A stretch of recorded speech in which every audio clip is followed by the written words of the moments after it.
చూద్దాం. ఐబీసీ అంటే ఐఎన్బి అంటే insolvency and bankruptcy code 2016. IBC code classifies creditors into 2 కేటగిరీస్లో క్లాసిఫై చేస్తుంది. Operational creditors, financial creditors. Operational creditors suppliers కానీ, contractors కానీ, శాలరీడ్ ఎంప్లాయీస్ కానీ వీళ్ళు. ఫైనాన్షియల్ క్రెడిటర్స్ అంటే బ్యాంక్స్ కానీ, ఎన్బిఎఫ్సి కానీ, బాండ్ కానీ అండ్ అదర్ డెప్ట్ security holders plus home buyers. Operation అంటే suppliers, contractors, salaried employees,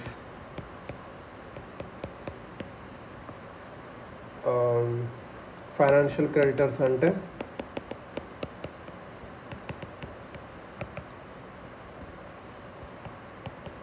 banks, NBFC, bond and other డెప్ట్ సెక్యూరిటీ హోల్డర్స్. హోమ్ బయర్స్ కూడా బ్యాంక్స్ కానీ, ఎన్బిఎఫ్సి కానీ, బాండ్ అండ్ అదర్ డెప్ట్ సెక్యూరిటీ హోల్డర్స్ కానీ, హోమ్ బయర్స్ కానీ వీళ్ళందరూ ఫైనాన్షియల్ క్రెడిటర్స్. ఇది అన్నట్టు ఒక ఇండివిజువల్ కానీ, పార్ట్నర్షిప్ కానీ, ఒక కంపెనీ కానీ, ఒక బిజినెస్లోనూ డిఫాల్ట్ చేస్తే ఒక ల్యాక్స్ ఒక సర్టెన్ అమౌంట్కి అబౌట్ టైప్ ఆఫ్ క్రెడిటర్స్ ఏం చేస్తారంటే నేషనల్ కంపెనీ ఎవరిని అప్రోచ్ అవుతారంటే నేషనల్ కంపెనీ లా ట్రిబ్యునల్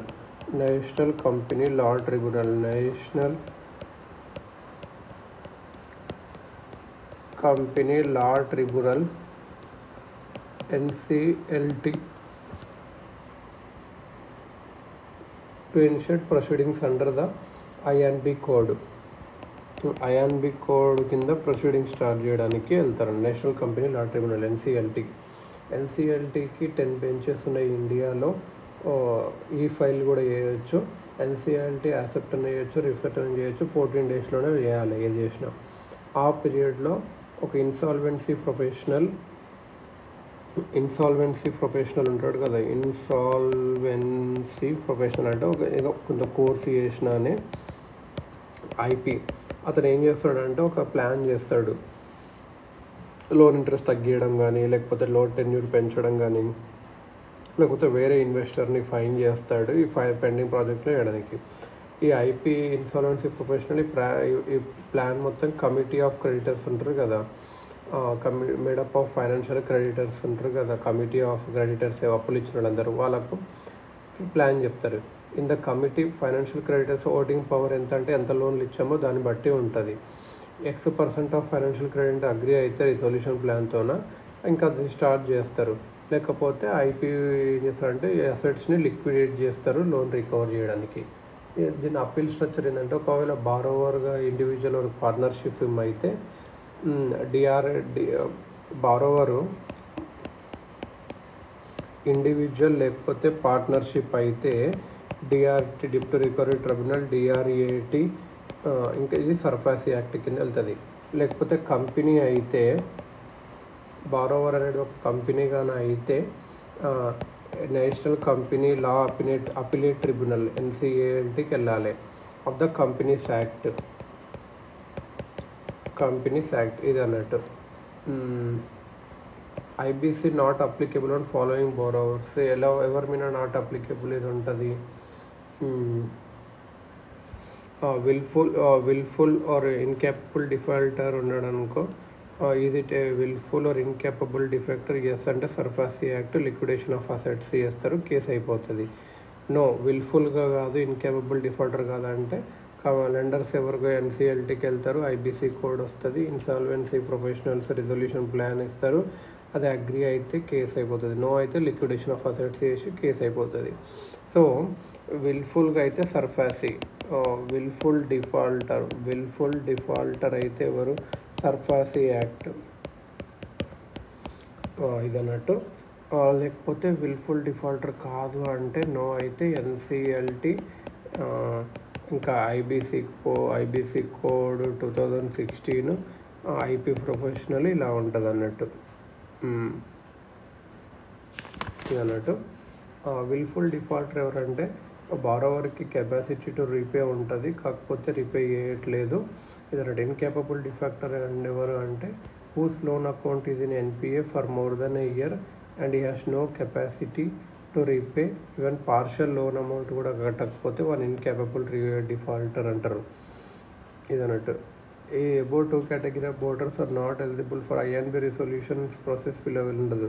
వీళ్ళంతా సర్ఫాసీ యాక్టే వస్తుంది విల్ఫుల్గా కానీ ఇన్కేపబుల్ కానీ చేస్తే. దీన్ని ఐబీసీ కోడ్ని 2018లో అమెండ్మెంట్ చేశారు. Registered building, home and office buyers are classified as financial creditors. So if builder unable to finish project చేయకపోతే and repair loans bank కట్టకపోతే home buyers will have the voting power in the INB resolution process ఉంటుంది. It decreases the voting requirements for faster resolution ఇది అన్నట్టు. తర్వాత కొన్ని మార్చారు అన్నట్టు. Routine డిసిషన్స్కి అయితే 51% సరిపోతుంది voting. Key decision appointment of IP కానీ, extending deadlines for resolution process కానీ, అప్రూవింగ్ రిజల్యూషన్ ప్లాన్ కానీ 66%, withdrawing resolution plan from NCLT అయితే 90% ఉండాలి. మళ్ళీ దీన్ని అమెండ్మెంట్ 2019లో కూడా ఒకసారి మార్చారు. ఏం మార్చారంటే ఎంటర్ ప్రాసెస్ 332 days చేయాలి instead of earlier 180 to 270 days వాళ్ళ limit. If two financial creditors, they may appoint a representative to attend the committee of creditors on their behalf for smoother and systematic conduct of meeting ఇది అన్నట్టు. దీన్ని మళ్ళీ amendments చేస్తూనే ఉన్నారు. ఇంకా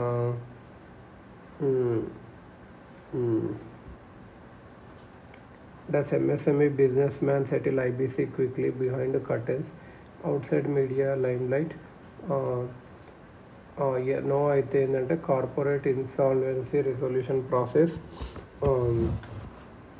IBC ఇక్కడ ఉంది. అంటే ఒకవేళ ఎంఎస్ఎంఈ బిజినెస్ మ్యాన్ ఐబీసీ కేస్ని క్విక్లీగా సెటిల్ చేయాలనుకుంటున్నాడు అనుకో బిహైండ్ కర్టెన్స్, అప్పుడు ఏంటంటే కార్పొరేట్ ఇన్సాల్వెన్సీ రిజల్యూషన్ ప్రాసెస్ ఉంటుంది. నో అయితే. ఒకవేళ ఎస్ అయితే ప్రీ ప్యాకేజ్డ్, ఒకవేళ బిహైండ్ కర్టెన్స్ చేసుకోవడానికి ఎస్ అనుకుంటే ఐఆర్పి ఉంటుంది 120 days. ప్రీ ప్యాకేజ్డ్ ఇన్సాల్వెన్సీ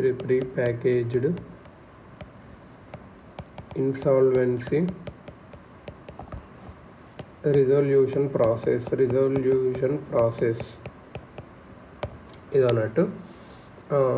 ఒకవేళ లేదు నో అంటే కార్పొరేట్ ఇన్సాల్వెన్సీ రిజల్యూషన్ ప్రాసెస్ అన్నట్టు. సిర్పు 330 days ఇది అన్నట్టు. ప్రీ ప్యాక్ సిస్టమ్ అనేది ఇది ఎక్కడ ఉందంటే యూకేలో ఉంది, యునైటెడ్ స్టేట్స్లో ఉంది. ఐబీసీ 2021 ఆర్డినెన్స్ ఏం చేసిందంటే ఏం to enable this pre pack system చేయాలని చూసింది అన్నట్టు. దీనికి కొన్ని డిఫరెన్సెస్ కూడా ఉంటాయి.